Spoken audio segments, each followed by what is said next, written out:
Travis Hunter, Abdul Carter. Those are like the true, depending on how different teams say, like the blue prospects, right? The guys who are going to have a high grade, potential Hall of Fame type, really, really good players. Who else is in that category, Dane? In this entire class, who would you put in that upper echelon? And also, in other words, where do you not want to be in the draft where you're getting a lesser caliber of player?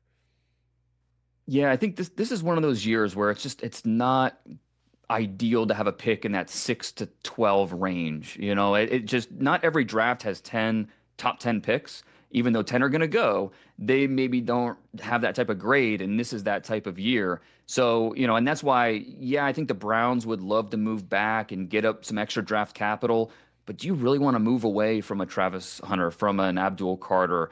Probably not, because, I think it is those two. And I think you could make a case for Ashton Jeanty. But obviously not every team is going to be comfortable drafting a running back that high. But Jeanty is, when teams talk about him, they talk about him like Saquon Barkley, and how we talked about Bijan Robinson, a guy that could be a true difference maker, even though we don't have testing for him. But the teams that were at his pro day just gushed about how he did in the positional workouts, how he did catching the football. I mean, you're hearing LaDainian Tomlinson comparisons. And I think that's something, we didn't see him catch the ball as much this year, but that's something the teams always mention with Jeanty, is how much he impacts the passing game, and how that's perfect for today's game. So even though we don't have a 40-yard dash for him, he put everything on tape. Ashton Jeanty is going to go somewhere in that top 10. And you can make a case for maybe Mason Graham from Michigan potentially being in that mix, maybe a few others.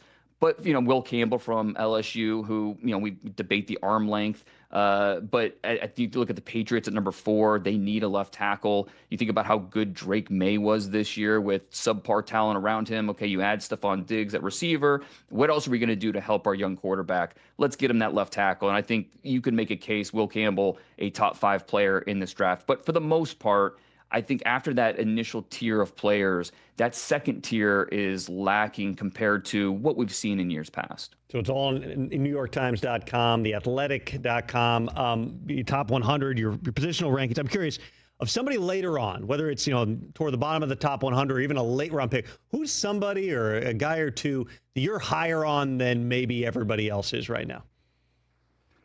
There are definitely a few guys, and like a player who's really, I think, caught fire here recently, Kyle Williams, the receiver from Washington State, who, teams are always looking for firepower. And we talked about how the receivers this year at the top are good, but maybe not great. What does the day 2 receivers look like? Really like the Iowa State kids with Noel and Higgins. Aomanor from Stanford's a good player, but Kyle Williams from Washington State had a really good Senior Bowl. He went out and ran a 4.40 at the combine, and he hurt his hammy, so he wasn't able to work out at the pro day.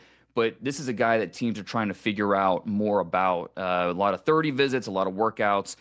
Teams are really intrigued by what Kyle Williams might bring to the field. And him and Torrey Horton from Colorado State hurt his knee mid-season, so a little bit out of sight, out of mind. No Senior Bowl. Was kind of late to the process, had a late workout. But there's a lot to like about Torrey Horton as a guy that can create space. People might remember him from that epic Colorado State game, not this past year, the year before, and how effective he was in that game.